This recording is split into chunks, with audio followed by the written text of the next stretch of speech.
Pero pakisabi sa akin, kayo ang lumikha ng lahat ng tao. Ano ang isang bagay sa tao na hindi ninyo naiintindihan at nauunawaan? Gumitin si Lord, sabi niya, very good question. Okay. Ako nga ang lumikha ng lahat ng tao.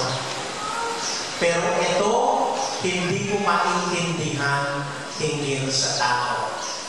Tulad ni Amok raw, tatlong bagay ang hindi ko maintindihan sa tao. Una, sabi ni Lord, hindi ko maintindihan sa tao bakit noong bata sila, nagmamadaling tumanda. At nung matanda na sila, nagpupumilit na maging bata ulit. Hindi ko maintindihan nila sa akin. Nung bata sila, nagmamadaling tumanda. Nung matanda na, nagmamadaling nagpupumilit maging bata ulit. Ikalawa, hindi ko maintindihan sa tao sa akin. Inaabuso nila ang katawan nila para yumaman, at kapag mayaman na, ginagastos ang lahat ng kayamanan upang mabawi ang naabuso katawan nila. They abuse their bodies to gain wealth, and when they have wealth, they use all their wealth to recover their abused bodies. And then lastly, sabi niya, hindi ko maintindihan sa tao. Nabubuhay sila na parang hindi mamamatay, pagkatapos mamamatay, na parang hindi man lamang nabuhay.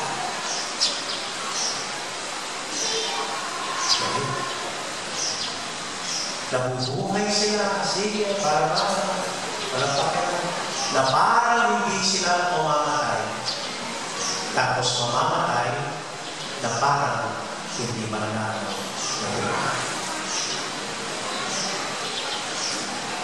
Hindi ko maintindihan ang bawat.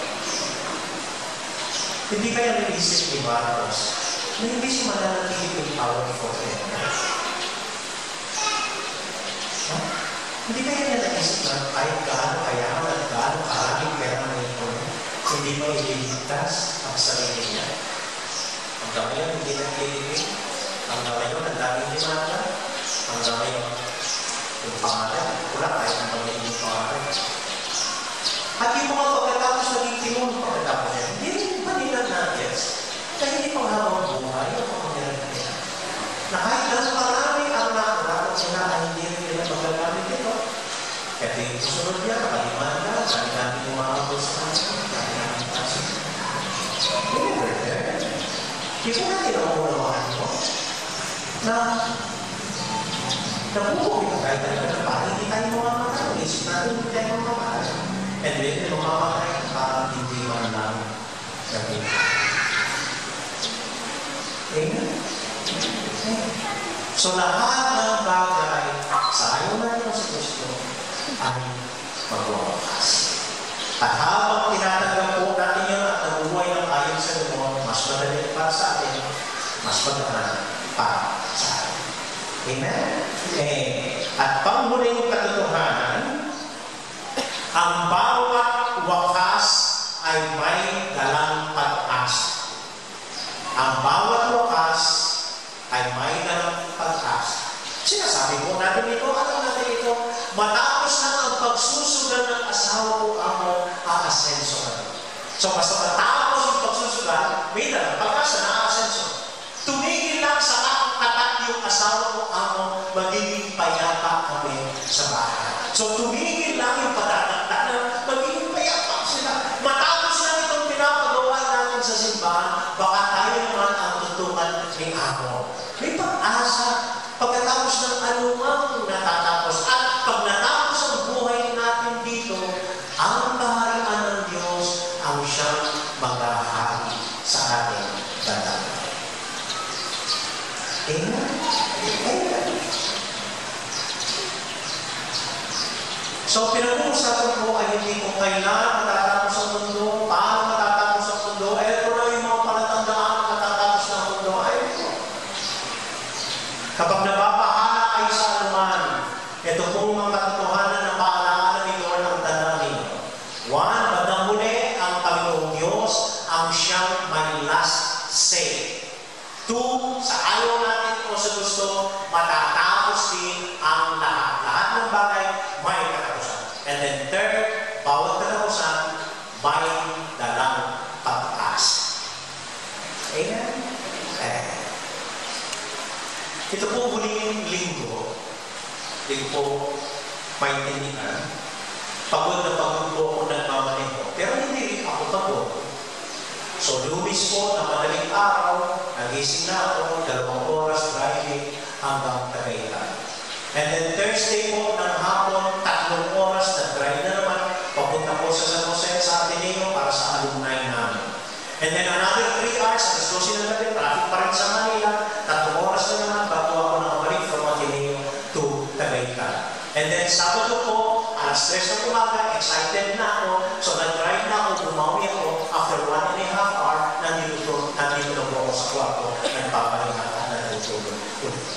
Pero nagtataka ako, hindi ko napapagod. At napansin ko po, dati-dati, pag nag-drive po ako, lagi ko po kasama ang mga eraser heads. Kompleto po ako ng CD ng eraser head. So ako nag-gilan sa may kanadya, tayo'y nagkakakilig. Pero ito, napapansin ko, siguro tumatanda na ako, mas gusto ko pong tahimik mag-drive. Ni radyo ay pumbuksan. So, kapag lumalabas po ako mula dito, pagkatapos magpapalong kay St. Jude, ang tanging nadidinig ko, nag-rosaryo po ako, and then pagkatapos ng rosaryo, tahimik na po ako mag-drive hanggang Tagaytay. At hindi ako napapagod. Nagtataka ako, especially this week, ilang beses po ako nag-panik. And then I was reflecting on this, and this is what I realized. Hindi ako napapagod dahil pagpasok ko po sa galing sa Tagaytay para ako umuwi. And then nung nag-drive po ako sa Ateneo para ako umuwi sa galing kong tahanan kung ako'y sa restaurant. And then nung nag-drive po ako pabalik sa St. Jude, tumantuwa ako dahil alam ko, uuwi ako sa aking barangay. It is not about the end of the world. It is where you are coming home.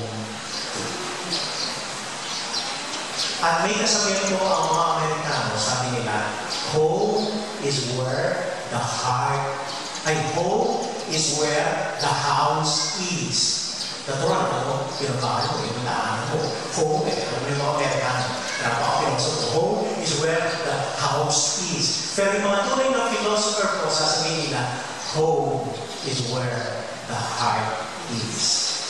Kung saan mo dadalhin ang puso mo, nandun ang iyong tahanan at kapayapaan. Dala ko ang puso ko pagpunta ko sa galing center sa Tagaytay, napiyakan. At dala ko ang puso ko pag-uwi dito sa center.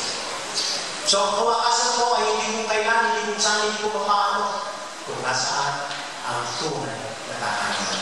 At ang tunay na tahanan ng pinanganak ng Diyos ay ang tahanan ng Diyos. Amen? Amen. Nung iniisip ko po ang pumilya ito, sabi ko, meron pa rin problema. Meron pa rin wakas.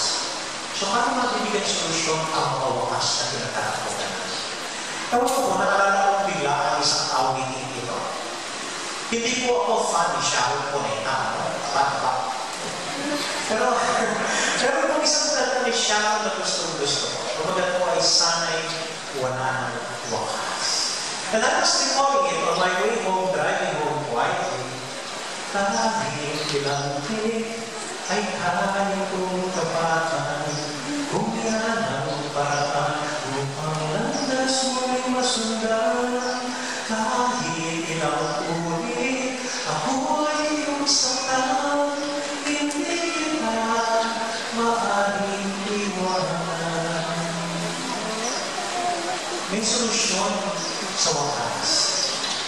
Sabi ko, isang Paulo minsan, pag namunaw na ang lahat, pag mayroong isang bagay mananatili. At ito ay ang pag-ibig. Hindi magwawakas ito.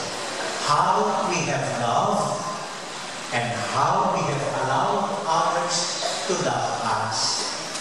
Yung hindi magwawakas. Kahit ang awit ay kaya kong awitin hanggang ang